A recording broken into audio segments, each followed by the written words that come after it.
Hello everyone, welcome to the channel, welcome to ubiquitous biology. आज इस lecture में हम बात करने वाले हैं हार्मफुल एक्टिविटीज़ ऑफ फंगी की। पिछले लेक्चर में हमने यूज़फुल एक्टिविटीज़ ऑफ फंगी देखा था।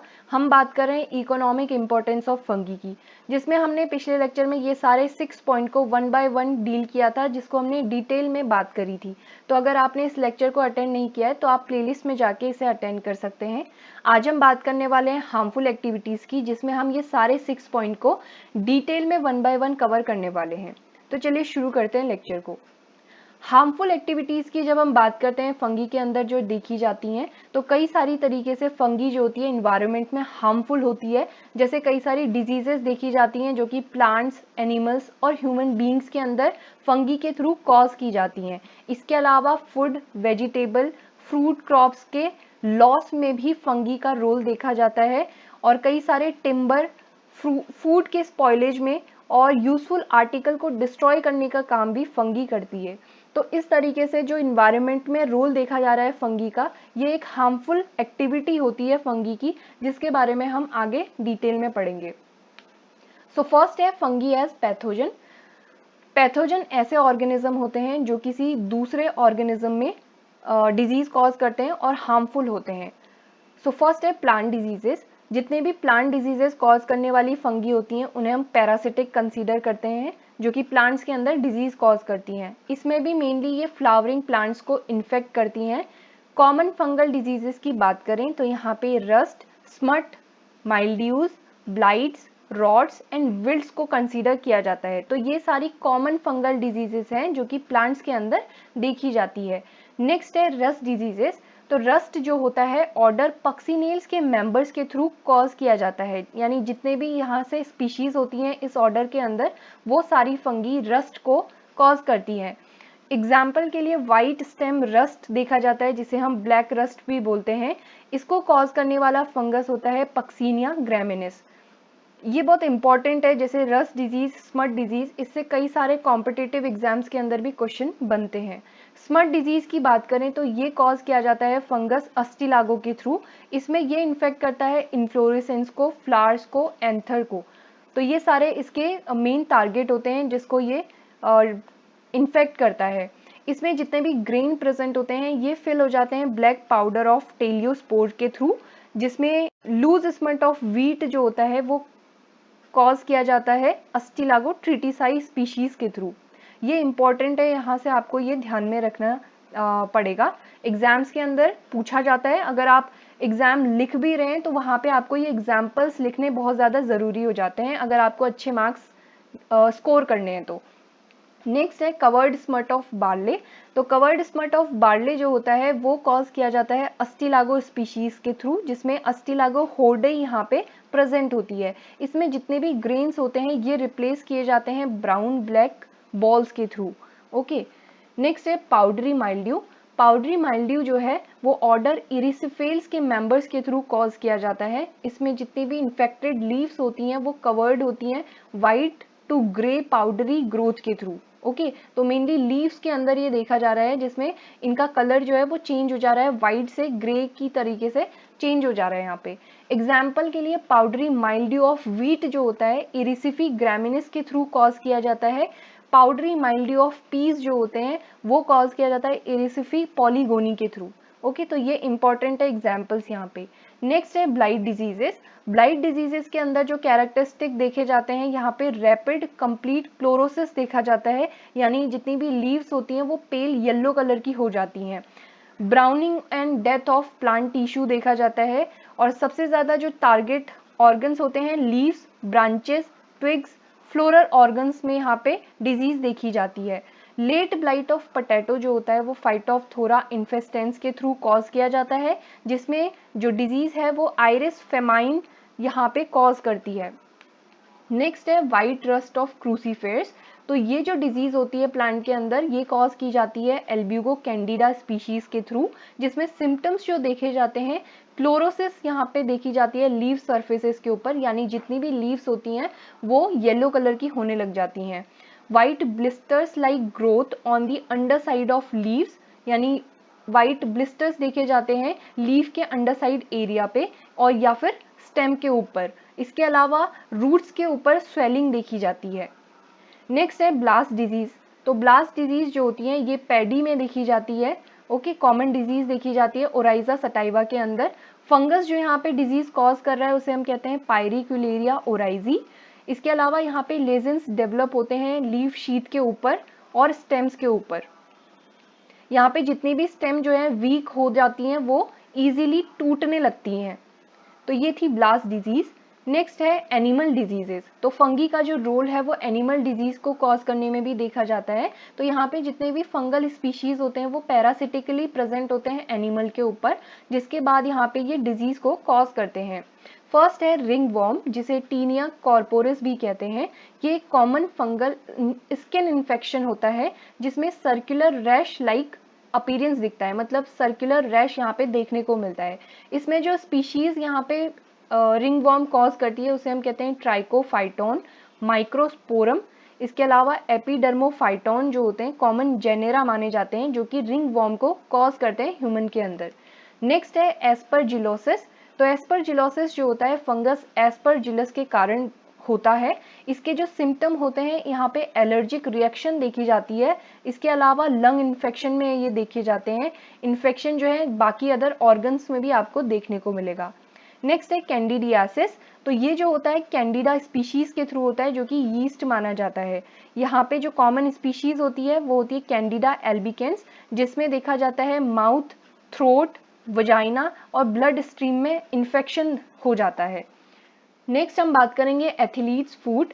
इसमें जो फंगल इन्फेक्शन होता है ये कॉज किया जाता है ट्राइकोफाइटोन रूब्रियम, जिसमें जो टोज होते हैं उसमें इन्फेक्शन देखा जाता है।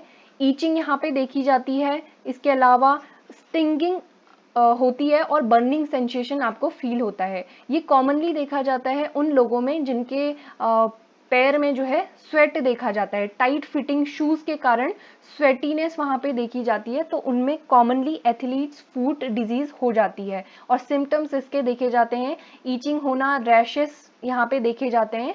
ये जो फंगल इन्फेक्शन होता है इसे एथलीट्स फूट इसलिए कहते हैं क्योंकि ये कॉमनली एथलीट्स के अंदर देखा जाता है। नेक्स्ट है स्पॉइलेज ऑफ फूड स्टफ्स। तो फंगी का जो रोल होता है जितना भी फूड मटेरियल है उसको भी स्पॉइल करने में इसका रोल देखा जाता है। तो a large number of food articles if not properly stored are spoiled by fungi like Mucor, Rhizopus, Aspergillus, Penicillium and yeast. तो ये सारी जो स्पीशीज हैं फंगी की ये फूड को डिस्ट्रॉय करने में अपना रोल प्ले करती हैं अगर आप इसको प्रॉपरली स्टोर नहीं कर रहे होते हो। Species of Mucor and Rhizopus are commonly seen on bread and pickle. तो ब्रेड और पिकल यानी अचार को जब आप खुले में रख देते हो या फिर वहाँ पे कोई भी चांसेस हैं कि फंगी ग्रो करे तो वहाँ पे म्यूकर और राइजोपस की स्पीशीज देखने को मिलती है। इसके अलावा डेयरी प्रोडक्ट्स की आप बात करें तो यहाँ पे भी कई सारी स्पीशीज होती हैं जो इसे खराब करती हैं, जैसे म्यूकर, ओइडियम, टोर्यूला। इसके अलावा पेनिसिलियम स्पीशीज जो है वो डेयरी प्रोडक्ट को खराब करने में रोल प्ले करती हैं। इसके अलावा यहाँ पे देखा जाता है जो फ्रोजन मीट होता है उसमें ब्लैक स्पॉट डिजीज हो जाती है। म्यूकर म्यूसिडो, इसके अलावा राइजोपस स्टोलोनीफेर जो स्पीशीज होती हैं वो इसको कॉज करने का काम करती हैं। Some fungi infect food stuffs even at very low temperature. तो लो टेम्परेचर भी अगर है तो वहाँ पे भी फूड स्टफ्स जो है वो खराब हो जाता है फंगी के कारण। जैसे यहाँ पे स्पीशीज क्लेडोस्पोरियम की जो है वो -6 डिग्री सेल्सियस में भी सर्वाइव करती है और जो स्टोर्ड मीट होता है उसके ऊपर ग्रो हो जाती है। इसके अलावा कई सारी स्पीशीज हैं जैसे कि एस्परजिलस, ऑल्टरनेरिया, राइजोपस। ये जितने भी पोस्ट हार्वेस्ट डिजीज होती हैं फ्रूट्स वेजिटेबल के अंदर ये देखने को मिलता है यहाँ पे, यानी इसकी जो स्टोरेज लाइफ है वो कम कर देते हैं ये सारी स्पीशीज। ओके, नेक्स्ट है डिटेरियरेशन ऑफ आर्टिकल्स। तो जितने भी इंपॉर्टेंट आर्टिकल्स यहाँ पे प्रेजेंट होते हैं जैसे paper documents, valuable leather articles, textiles, plastic objects, photographic films, electronic goods, rubber, painted surface, ये सारे जो होते हैं ये फंगी के थ्रू स्पॉइल हो जाते हैं। तो यहाँ पे कई सारी स्पीशीज देखी जाती हैं जो कि सॉइल पेपर को खराब करने का काम करती हैं, जैसे चीटोमियम की स्पीशीज होती है। इसके अलावा एस्परजिलस नाइगर देखा जाता है। इसके अलावा भी कई सारी स्पीशीज होती हैं जो कि पेपर को स्पॉइल करने का काम करती हैं। लेदर गुड्स के ऊपर कुछ स्पॉट्स जो हैं वो छोड़ने का काम करती हैं कई सारी स्पीशीज़, जैसे पेनिसिलियम और फ्यूजेरियम। तो ये सारी स्पीशीज़ जो होती हैं ये लेदर के मटेरियल को ख़राब करती हैं। इसके अलावा कई सारी स्पीशीज़ जो होती हैं वो सेल्यूलोज फाइबर को डिस्ट्रॉय करने का काम करती हैं, जिसमें मोल्ड्स की बात हम करते हैं। कई सारी जो स्पीशीज़ होती हैं फंगी की, वो डाई के लिए एफिनिटी जो है टेक्सटाइल की वो कम कर देती है। नेक्स्ट है माइरोथेसियम स्पीशीज जो होती हैं ये डिग्रेड करती हैं सेल्यूलोज को। कुछ प्रोटीन्स प्रेजेंट होते हैं वूल और सिल्क के अंदर जो कि डिग्रेड हो जाते हैं मोल्ड्स के through. Paints and painted surfaces like most organic substances are subjected to attack by various fungi। तो जितने भी पेंट्स होते हैं या पेंटेड surfaces होते हैं तो उसमें ऑर्गेनिक सबस्ट्रेट जितने भी प्रेजेंट होते हैं वो फंगी जो होती है उसे डिस्ट्रॉय करने का काम करती है। इसके अलावा कई सारी फंगी जो होती हैं ये रिस्पॉन्सिबल होती हैं ग्लास कंपोनेंट को डैमेज करने में, जैसे ऑप्टिकल इक्विपमेंट्स का डैमेज यहाँ पे देखा जाता है, इलेक्ट्रिकल केबल्स, टेलीफोन पोल्स, ये सारी चीज़ें डिस्ट्रॉय हो जाती हैं फंगी के थ्रू। इसके अलावा एयरक्राफ्ट के अंदर जो फ्यूल टैंक होता है उसमें पाइप और वॉल्व्स लगे होते हैं, इसको भी ये फंगी जो है वो डैमेज कर देती है। तो ये जब फ्लाइट टेक ऑफ करती है तो उस टाइम पे ये बहुत ज़्यादा डेंजरस हो सकता है। फंगी जो होती है एल्यूमिनियम एलॉय पे भी ग्रो करती है और मेटल को डिस्ट्रॉय करने का भी काम करती है। जूट आर्टिकल के डिस्ट्रक्शन में भी फंगी को देखा जाता है। इसके अलावा रबर प्रोडक्ट्स जो होते हैं उनको भी ये स्पॉइल करती हैं। तो अलग अलग स्पीशीज यहाँ पे मेंशन की हुई है जो कि यहाँ पे डिस्ट्रक्शन का काम कर रही है। नेक्स्ट बात करेंगे डिस्ट्रक्शन ऑफ टिम्बर्स की। तो इसमें कई सारी फंगल स्पीशीज जो होती हैं वो रिस्पॉन्सिबल होती हैं टिम्बर्स के डिस्ट्रक्शन में, जिसमें फंगी जो होती है ये वुड और जितने भी वुड का जो मैकेनिकल स्ट्रेंथ होता है उसको रिड्यूस करने का काम करती है। ओके, इसके अलावा कई सारे वुड रॉट डिजीजेस देखे जाते हैं ट्रीज के अंदर, और यहाँ पे दो तरीके के रॉट देखे जाते हैं, white rot and brown rot. White rot की जब हम बात करते हैं तो इसमें डिग्रेडेशन होता है ब्राउनिश लिग्निन का, जिसके बाद यहाँ पे वाइट स्पॉन्जी सेल्यूलोजिक मास प्रेजेंट होता है। ओके, अगर हम बात करें ब्राउन रॉट की तो यहाँ पे सेल्यूलोज का डिग्रेडेशन देखा जाता है, जिसके बाद लिग्निन का यहाँ पे ब्राउन पिंकिश मास प्रेजेंट होता है। कुछ फंगी ऐसी होती हैं जो कि ग्रो करती हैं सैपवुड के अंदर और यहाँ पे स्टेन इसके ऊपर छोड़ देती हैं। जैसे यहाँ पे आप देख सकते हो कुछ हार्ड वुड के अंदर जो है येलो ग्रीन स्टेन देखा जाता है। इसके अलावा हार्ट और सैपवुड के अंदर जो है ग्रेश ऑलिव स्टेन प्रेजेंट होता है। नेक्स्ट बात करेंगे हेल्यूसिनोजेनिक फंगी की, जिसमें कई सारी स्पीशीज फंगी की देखी जाती हैं, जैसे एमेनिटा फेलोडिस जो होती है। इसके अलावा एमेनिटा की कई सारी स्पीशीज देखी जाती हैं। इसके अलावा बोलिटस स्पीशीज देखी जाती हैं जो कि फेटल होती हैं, यानी लीथल होती हैं किसी भी ह्यूमन बीइंग के लिए अगर इसको इंजेस्ट कर दिया जाए, और पॉइजनस फॉर्म में से देखा जाता है। तो कई बार ये पता नहीं चलता है कि कई सारी जो फंगी होती हैं वो ईडेबल फॉर्म में है या फिर ये पॉइजनस है। तो इस कंफ्यूजन के चक्कर में इंसान उसे खा लेता है और उसके बाद उसकी डेथ हो जाती है। कुछ सारे मशरूम होते हैं जैसे एमेनिटा मस्कैरिया, इसके अलावा सिलोसाइब मैक्सिकाना और पेनियोलस स्पीशीज जो होती हैं ये सिक्रीट करती हैं हेल्यूसिनोजेनिक सब्सटेंस को, जैसे सिलोसाइबिन और सिलोसिन। तो ये सारे जो होते हैं ये सब्सटेंस हेल्यूसिनोजेनिक होते हैं जो कि ब्रेन सेल को डेड कर देते हैं और जितना भी परसेप्शन पावर होती है ह्यूमन बींग्स की उसको रिड्यूस कर देते हैं या फिर डिस्ट्रॉय कर देते हैं। नेक्स्ट बात करेंगे माइकोटॉक्सिन की। तो फंगी जो होती है वो कई सारे टॉक्सिन को रिलीज करती हैं जिसके कारण फूड पॉइजनिंग देखी जाती है। इसके अलावा कई सारे डिस्ट्रेसिंग सिम्टम्स भी देखे जाते हैं। इसी बेसिस पे इसे 3 कैटेगरीज में डिवाइड किया है, जिसमें food toxin, ergot toxin and mushroom toxins देखे गए हैं। फर्स्ट हम बात करेंगे फूड टॉक्सिन की। तो इसमें फूड पॉइजनिंग जो होती है वो रिस्पॉन्सिबल होती है, यानी जो भी टॉक्सिन होते हैं वो फूड के अंदर पॉइजन कंटेन करते हैं। ओके, और यहाँ पे टॉक्सिन का प्रोडक्शन जो होता है वो प्लांट प्रोडक्ट के थ्रू किया जाता है, जिसमें सीरियल और ऑयल सीड जो होते हैं मोस्टली कंटामिनेटेड फॉर्म में प्रेजेंट होते हैं। फूड टॉक्सिन भी जो होते हैं वो 4 तरीके से यहाँ पे डिजीज कॉज करते हैं ह्यूमन के अंदर, जिसमें एफ्लाटॉक्सिन, ओक्राटॉक्सिन, जिरेलिनोन एंड ट्राइकोथेसिन्स प्रेजेंट हैं। एफ्लाटॉक्सिन की बात करें तो ये एक पोटेंट कार्सिनोजेन होते हैं जो प्रोड्यूस किए जाते हैं एस्परजिलस की स्पीशीज के थ्रू। इसके अलावा पेनिसिलियम की स्पीशीज भी यहाँ पे एफ्लाटॉक्सिन को प्रोड्यूस करती हैं। इनका काम होता है ये इन्फेक्ट करती हैं ड्राइड फूड को और ग्राउंडनट मील को। इसके अलावा ये हाईली ऑक्सीजनेटेड फॉर्म में प्रेजेंट होती है, इनका मॉलिक्यूलर वेट लो होता है। इसके अलावा ये हीट स्टेबल होते हैं, हेटेरोसाइक्लिक कंपाउंड्स होते हैं। 8 फॉर्म जो होती हैं एफ्लाटॉक्सिन की वो प्रेजेंट है, जिसमें B1, B2, G1, G2, M1, M2, B2A and G2A present है, जिसमें से B1, B2, G1, G2 जो है वो सबसे ज़्यादा इम्पॉर्टेंट मानी जाती हैं। एफ्लाटॉक्सिन जो है वो डिराइव किया जाता है फ्यूरेनो काउमेरिन के थ्रू, जिसमें ये बाइंड करते हैं डीएनए के साथ और इनका ट्रांसक्रिप्शन जो है प्रिवेंट कर देते हैं। यानी यहाँ पे ट्रांसक्रिप्शन की प्रोसेस खत्म हो जाएगी अगर एफ्लाटॉक्सिन जो है बाइंड कर जाते हैं डीएनए के साथ, और आगे को जो है प्रोटीन सिंथेसिस भी इनहिबिट हो जाएगा। नेक्स्ट यहाँ पे लिवर कैंसर देखा जाता है एनिमल और ह्यूमन बींग्स के अंदर अगर कोई भी इसे कंज्यूम कर लेता है। और क्लिनिकल सिम्टम जो देखे जाते हैं वो जॉइंडिस, रैपिडली डेवलपिंग एसाइड्स, इसके अलावा पोर्टल हाइपरटेंशन यहाँ पे देखा जाता है। नेक्स्ट है ओकरा टॉक्सिन। ओकरा टॉक्सिन जो है ये है derivative of isocoumarin link to 1 beta phenyl alanine. Produce किया जाता है एस्परजिलस की स्पीशीज और पेनिसिलियम की स्पीशीज के थ्रू, जिसमें ये इन्फेक्ट करते हैं मेज को, पीनट्स को, beans and mixed animal feeds के अंदर ये देखे जाते हैं। 9 तरीके के ओकरा टॉक्सिन देखे जाते हैं, जिसमें ओकरा टॉक्सिन ए जो होता है वो मोस्ट इंपॉर्टेंट होता है। ये कॉज करते हैं tuber necrosis of kidney, mild degeneration of liver and enteritis of small intestine in ducklings. तो इस तरीके से ओकरा टॉक्सिन को देखा जाता है। नेक्स्ट है ज़िरालिनोन। ज़िरालिनोन जो होता है वो एक फिनोलिक रिसोसाइक्लिक एसिड लेक्टोन होता है, प्रोड्यूस किया जाता है स्पीशीज फ्यूजेरियम के थ्रू, जिसमें ये कॉज करता है एस्ट्रोजेनिक सिम्टम्स इन स्वाइन। यानी पिग्स के अंदर एस्ट्रोजेनिक सिम्टम्स यानी फीमेल कैरेक्टर्स को डेवलप करने का काम करता है। नेक्स्ट बात करेंगे ट्राइकोथेसिन्स की।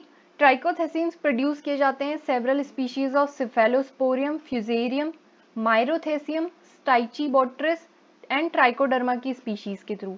इनके अंदर टेट्रासाइक्लिक 12-13 इपॉक्सी ट्राइकोथेसिन स्केलेटन देखा जाता है।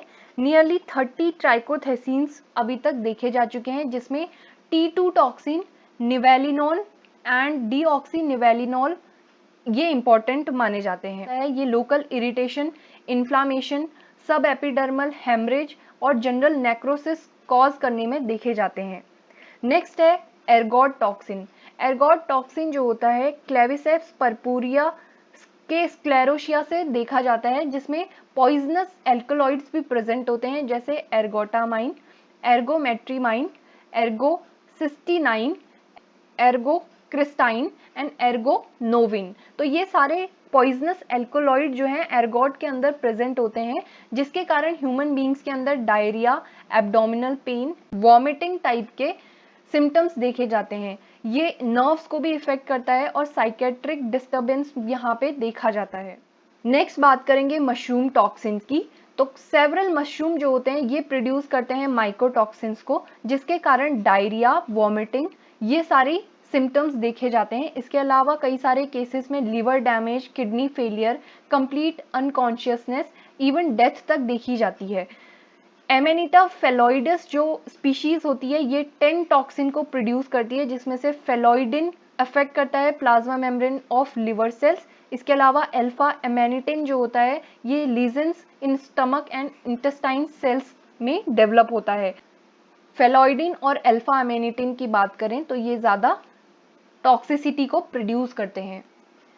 नेक्स्ट है गायरोमेट्रिन जो होता है ये एक हाईली फेटल टॉक्सिन होता है। ये प्रोड्यूस किया जाता है हेलवेला की स्पीशीज के थ्रू, जिसमें कुछ स्पीशीज जो होती हैं इनोसाइब एंड क्लीटोसाइब जो होती हैं ये प्रोड्यूस करती हैं टॉक्सिन मस्कैरिन को। इसके अलावा कॉपरिनस स्पीशीज जो होती हैं ये प्रोड्यूस करती है टॉक्सिन कॉपरिन को, जो कि अफेक्ट करती है ऑटोनॉमिक नर्वस सिस्टम। सो ये था आज का लेक्चर, जिसमें हमने बात करी हार्मफुल एक्टिविटीज ऑफ फंगी की, इन्वायरमेंट में किस तरीके से फंगी अपना रोल प्ले करती है, पॉजिटिवली भी और नेगेटिवली भी। तो ये सारी चीज़ें हम स्टडी कर चुके हैं। आई होप आपको लेक्चर अच्छा लगा होगा, पसंद आया तो आप इसे लाइक कर सकते हैं, शेयर कर सकते हैं। So thank you so much everyone, keep learning.